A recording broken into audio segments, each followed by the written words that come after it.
I have an update for you guys in the case of Nicole Callaham, the 33-year-old kindergarten teacher from Anderson, South Carolina, who's been accused of essaying a teenage boy for a couple years while he was still a minor. Now, if you haven't seen my other videos about this right here is 18-year-old Grant Strickland. He's the alleged victim, and after taking time to process the trauma and experience of what exactly had happened, he decided to come forward because he's hoping that by doing so, it will encourage other victims to come forward. And he also says people don't typically see boys as being victims, but they absolutely are.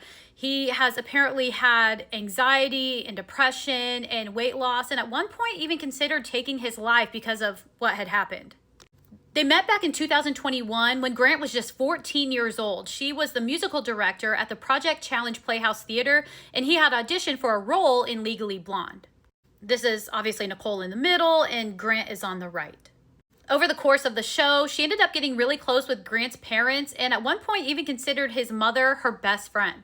Grant's mother gave a statement at court explaining that they felt bad for Nikki, because she had told them that her husband wasn't being very nice to her and that her own family didn't like her, specifically her mother and sister.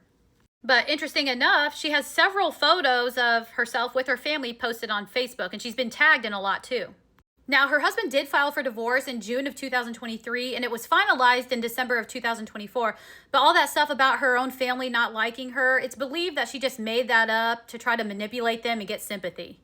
Grant's mother also stated, "We believe she needed help and acceptance, and we wanted to support her through what seemed to be a hard time of her life. Nikki called me her friend, even her best friend, which thrilled my soul to know our loving kindness toward her and her young daughter were making a difference in their lives. However, Nikki was abusing our trust and abusing our young teenage son right under our noses." And they thought Nikki was really helpful. She would do things like take Grant to his practices, which they were appreciative of. But when I began to see things were not as they seemed and that her behaviors around my son were questionable and inappropriate, my husband and I directly told her to stop all contact with him multiple times, but she refused.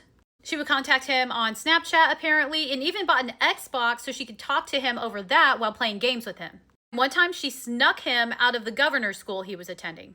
She faces 4 charges in Anderson County and was given a $40,000 bond. In the city of Greenville, she's facing an additional 12. And there's a parallel investigation going on in Clemson County, so she might get more. So check this out. At her bond hearing yesterday, Monday, July 14th, her attorney dropped the news that she's pregnant and then asked for her to be released on bond. So she was given a $10,000 bond per charge, so a total of $120,000, and was let go. Oh, and her fiance, who I assume will be the father of her baby, was sitting right there in court to support her. She was told that she has to be on house arrest, she has a GPS monitor, and she's not allowed to go near Grant. Look at that smile. I mean, is this a game to her or what?